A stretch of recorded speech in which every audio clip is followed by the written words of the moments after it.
Welcome back to GDT Tech Reviews. In this video we are going to do a detailed review and pick the top 5 best gaming phones, 2022. So let us get started and the review based on our studies and small research. If you have any personal suggestion, do let us know in the comment section. If you are for the first time, don't forget to subscribe and click on the bell icon for more videos. We will be also providing affiliates link to purchase from Amazon. Kindly use to for best offers and purchase from anywhere in the world. So let's get started. Realme is trumpeting the fact that the Realme 6 Pro is the world's first phone to feature the Snapdragon 720G mobile platform. In Qualcomm's lineup, it logically sits one step below the Snapdragon 730G, which we've recently seen do well in games and battery efficiency. The Snapdragon 720G shares some common traits such as the 8nm fabrication process, Adreno 618 GPU, a cluster of 6 Creo 470 CPU cores, and the Snapdragon X15 LTE modem. Where it differs is in the main CPU cluster, which consists of 2 Creo 465 CPU cores, compared to 2 Creo 470 cores in the Snapdragon 730G. Since this is a newer chip, it does also have a few advantages over the Snapdragon 730G, such as support for Bluetooth 5.1, Nav-IC satellite navigation, and a more power-efficient sensing hub. Other features include Bluetooth 5.1, dual-band Wi-Fi AC, FM radio, Dolby Atmos for the speaker and headphones, a 4,300 mAh battery, and support for VOOC Flash Charge 4 as well as 15 watts USB Type-C power delivery fast charging. Just like the Realme 6, the 6 Pro runs on Realme UI, which is essentially a version of ColorOS 7 for Realme phones. It's based on Android 10 and our unit had the February security patch. Realme says it will be adding 2 new apps in a software update in the near future, called DocVault and SoLoop. DocVault is supposed to offer a quick and secure way to access your personal information and government documents, such as PAN and Aadhaar card details, vehicle registration numbers, etc. SoLoop is supposed to be a video creation tool, which will offer templates to quickly create mini movie clips. The Redmi Note 9 Pro is a bulky phone. At 8.8mm thick and 209 grams in weight, many people will find this device bulky and unwieldy. That's where Xiaomi's new Aura balanced design philosophy comes in. The company says that weight is distributed perfectly evenly and the exterior design is symmetrical to make usage more comfortable. We found one-handed use difficult but not impossible. In terms of looks, Xiaomi has gone with 3 relatively simple colors: Interstellar Black, Glacier White, and Aurora Blue. You won't find any gradients or patterns here, though the appearance is anything but subtle. Our Aurora Blue unit was bright and vibrant, with a very shiny, reflective rear panel. You'll see light play across the surface when using this phone, giving the feeling of depth. Thankfully the rear panel isn't too slippery, but it does pick up fingerprints as soon as you touch it. Xiaomi has come up with a distinctive new camera bump design which plays into the theme of symmetry. Even the flash is centered below the 4 camera lenses. This is a nice design touch that will set the Redmi Note 9 series apart and make this phone and its siblings recognizable. The camera module does stick out quite a bit though. The front and rear of the Redmi Note 9 Pro are both made using Gorilla Glass 5, while the frame is polycarbonate. The most distinctive feature on the front is of course the new embedded selfie camera, which is centered at the top of the screen. It is somewhat distracting, and the screen's backlighting is a little uneven around it. Interestingly, we noted that the picture of the Redmi Note 9 Pro on the cover of its box seems to show a smaller hole and narrow chin than the device actually has.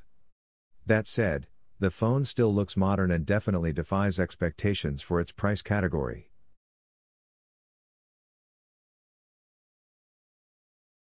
The OnePlus 8 Pro has a similar design as the OnePlus 8 but with some subtle changes.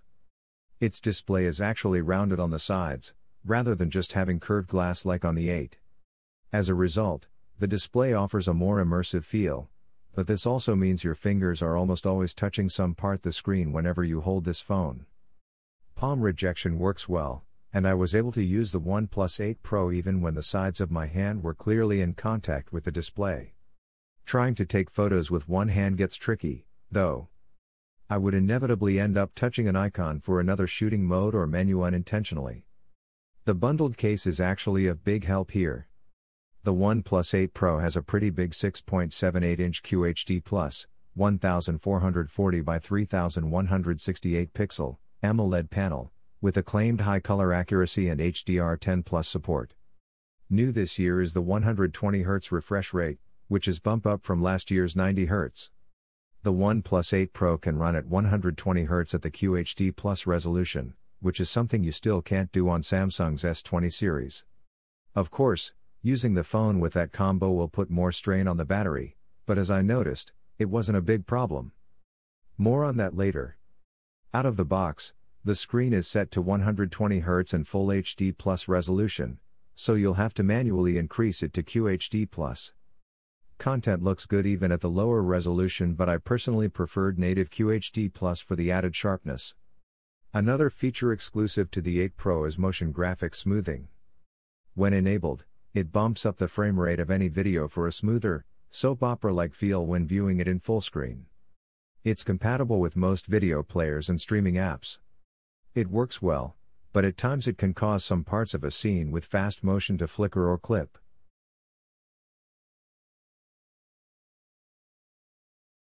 OnePlus hasn't gone too crazy with the design of the OnePlus 9 Pro, which can be a good or a bad thing, depending on how you see it. I don't really mind it. The core shape and dimensions make this phone similar to the OnePlus 8 Pro, however the 9 Pro is slightly thicker at 8.7mm and a bit lighter, 197 grams. It has an aluminum frame, and Gorilla Glass on the curved front and back. It looks and feels premium, but I'd recommend the pine green or stellar black colors which have matte finishes, versus the mirror gloss finish of the Morning Mist trim that I have. The OnePlus 9 Pro is a tall smartphone, but I quickly got used to the placement of the volume and power buttons. Tactile feedback is good and the alert slider works as expected.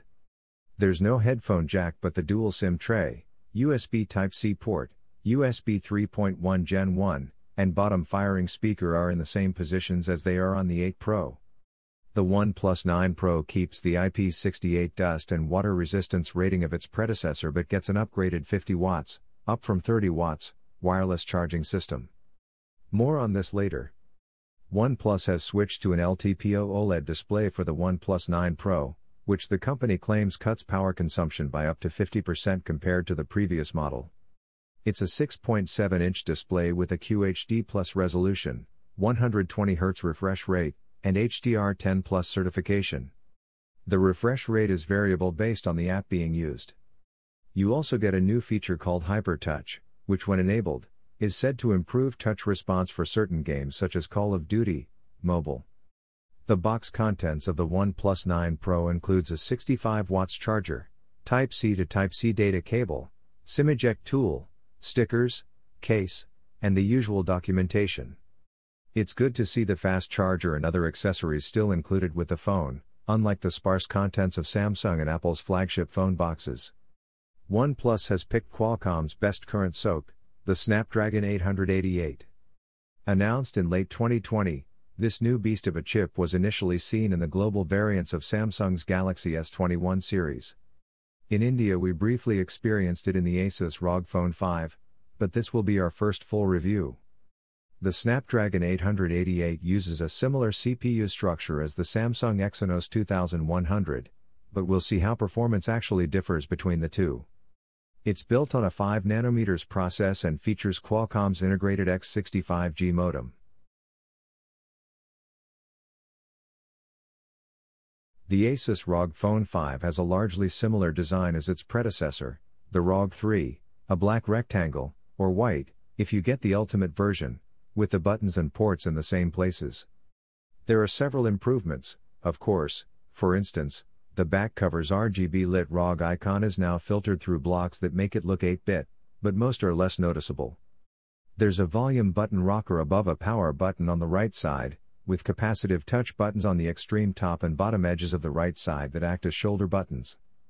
On the left side is the USB-C port that's been in the ROG series since its inception, but this time around, instead of another cable port there's a capacitive strip to connect to accessories. And since that's shallower than a port, it makes the rubber plug, to keep out dust and sand, easier to pop out. That's symbolic of the ROG 5's small but noticeable quality of life improvements.